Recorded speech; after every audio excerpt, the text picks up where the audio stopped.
Hi everybody, welcome back to School of Scarlet. Today I have a very important message for you. This is something that has been weighing heavy on my heart, and I really think that we need to bring attention to this. And essentially, this is the one sin. This is the one thing in your life that can go unnoticed, unchecked, and can completely take over your life and really put you in some really bad situations. But the thing about this is that it is really something that goes undetected. It's something that you don't even realize you're in until it's too late. And I was guilty of not recognizing this sin as well.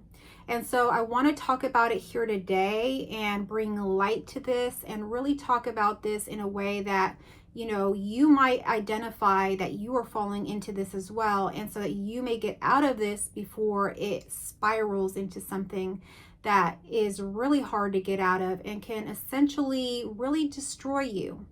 So today's message really is about the scariest sin that you cannot even see. So I can remember when I first was exposed to this so-called sin, I of course didn't know that I had this sin. I didn't identify with it because it really does go unseen. But the way that I was introduced to this sin was through a group called Celebrate Recovery. Now, Celebrate Recovery, if you know what that is much like a 12-step program for addicts and alcoholics. And so this group oftentimes meets once a week, and they are like a support system for people that are addicts. But they do advertise themselves as a group for people that have hang-ups, addictions, and something else. And so basically this group, when you go there, you break off after the introduction into the group that you belong in. So alcoholics meet up in one circle, the drug addicts meet up in another circle. If you have a sexual addiction, you meet up in another circle, and so on and so forth for the different addictions and groups that they have. At the time, my church had just begun this Celebrate Recovery program. It was new. And it was something that I needed to attend. It was something that I felt in my heart I should be attending. So I went ahead and I attended. But because it was such a new group, there wasn't very many people here. Now, there was people from the church because it had been first advertised to us at the church. So we had some church people that felt that they were called to go, much like myself. And then there were some people that were from the community and felt that they should go. And then there were some people that were actually court mandated to go as part of their sentencing or whatnot. So we had like that kind of mix of people. And so that's how these groups generally are. It has like a mix of people. But because we were still pretty small, instead of breaking off into these different groups, we all grouped up into one group and we made one big circle.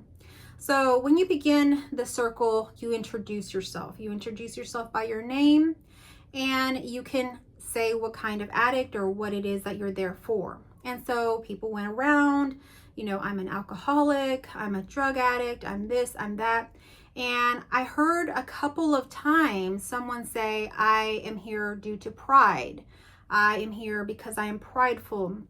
And I thought to myself, what in the world are they talking about? I almost got offended because I thought in my head, there's people here that have real problems. And then there's these people that are just sitting around here saying that they have pride. And so I felt in a way kind of like that wasn't right. And it would make other people that have, let's say, more serious problems that I thought were more serious problems feel like they couldn't share fully, their experience. But I was wrong. I didn't realize how big of an issue pride could be. The funny thing about it is that pride isn't really talked about as a problem or as a sin or as like something that could destroy your life among any other group except Christians. And that's what I've noticed. Now, if I'm wrong, comment down below and let me know. So pride was something that I had heard before, but I didn't know that you would have to attend a group, that you would have to seek help, that you would have to be that convicted because you are prideful. I didn't know it was that big of a deal. But I didn't know what pride was until I was exposed directly to that sin. So I felt it there. I was introduced to it in a way there where I was like, okay, this is something bigger than this. And the people in this group are seriously talking about this problem. But it wasn't until I had my non-dual experience. And in this experience, you could say I entered the void. You could say I returned back to God. You could say so many different things about that experience. But essentially in that experience, I experienced what was God. And I experienced just God, nothing else here other than everything was one. And you see, when you experience that, you don't experience separation, you experience God directly. So you don't experience yourself as a separate person doing anything. You don't experience yourself as a separate person that has all of these issues or did all of these things. You literally merge into what God is, and you see the truth of reality. Now, in that truth, I was really clearly seeing there is no separation. And you see, with pride essentially is separation.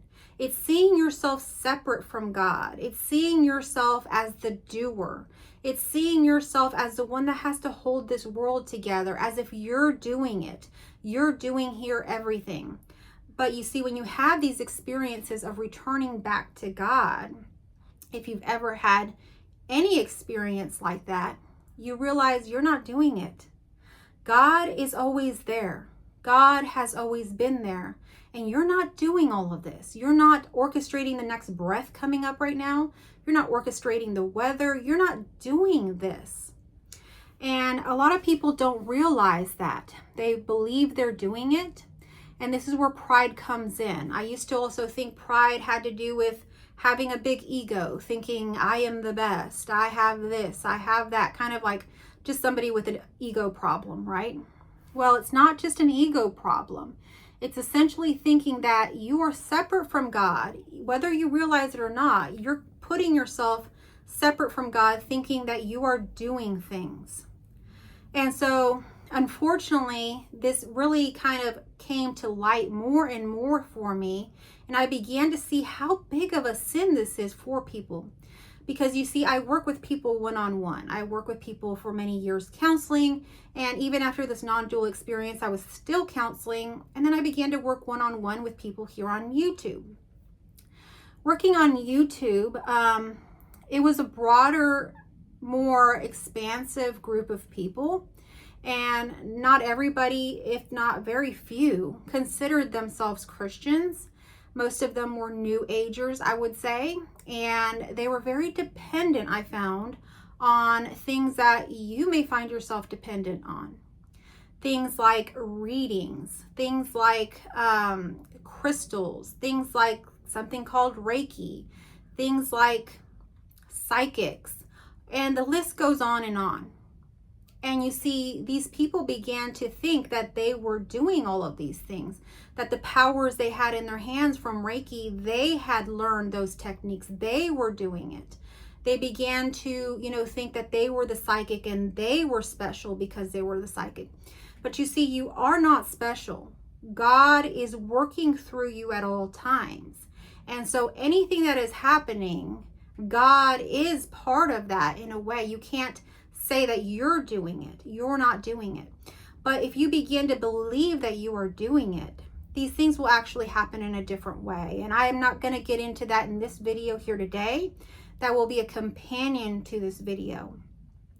But just to say, you aren't doing it. And there isn't something special about you. You aren't, gifted in a way that is the gift alone is in you. God uses us as vessels, and that is how it works. So you're never ever doing anything really. And when you have these experiences, let's say if you have one of non-duality, of awakening, you will experience this directly. And then you will drop that ego talk that you hear so often, especially in the comment section. People thinking that they are God. You are not God. You essentially aren't anything. You essentially are like a vapor. All there is God. And you, your appearance, your identity is not God. Even Jesus had said, I can do nothing of myself. And that is Jesus saying that. So what does that say for you? So I hope that this is opening up your eyes to how dangerous pride can be. Pride could lead you down to not just thinking you're an egomaniac, but to eventually end up thinking that you are God, that you are orchestrating all of this, that you are doing all of this. You are not the doer. You are not. You can have desires, you can have passions, you can have what's in your heart, and God will work with you together in alignment to have those things happen. But if you think that you are solely doing this, you are wrong. And so that is what this is about here today. I wanted to talk about this because it is important. One of the other things, and one of the benefits, and one of the things that is also revealed when you have, let's say, a non-dual awakening, or you awaken to what I'm talking about here, is a sense of total relief. I can remember very vividly when I had this experience. Not only did I realize I wasn't doing it, it let me relax into the fact that I wasn't doing it. And so I had this sense of relief. I even laughed because I thought I was holding everything together. I thought I was responsible for this. I thought I had done this. I thought I had done this mistake and I had to fix this and do that and whatever. And when I had this realization, I just laughed because I really took it so seriously that I was doing this and I wasn't doing this. And so you might often hear people that have had these experiences that this is the greatest cosmic joke. And it really is, because you're not doing this. It's really hilarious, and it really lets you relax in your own kind of sense of identity into that you're not doing this. You're just not. And so it's like when you realize this, you kind of just let God do it. You know, you just let God do it, and you just follow in faith. You follow the next step, you use your intuition, you stay connected with God, and that's all life is. It's very, very simple. You don't need psychics. You don't need tarot cards. You don't need crystals. You don't need Reiki. You don't need any of these silly things to exist here. You simply have to let God. And that's all there is. There's nothing else. And you are always, everything is always working in your favor. So there's nothing that you have to resist. There's nothing that you have to figure out. There's nothing that you have to predict. There's nothing like that at all. And all of those things will fall away for you when you realize this. All of those lies will fall away when you realize this. And so that is why sin, the biggest, scariest sin that there is pride, because you can't see it. You don't realize that you're falling into pride until it's much too late, and you may even think you're God. And at that point, coming out of that can be very, very hard. You have to have a very rude awakening. And in that rude awakening, trust me, God will be there. So I hope that this message found you well. I hope that it resonated or woke something up within you. If it did, please leave me a like down below so that I know. If it triggered you, if you have something different to say or contribute, feel free to comment in the comment section. I love to get your comments, all kinds of comments. Thank you so much for tuning in today, and I will catch you on our next message. I love you all.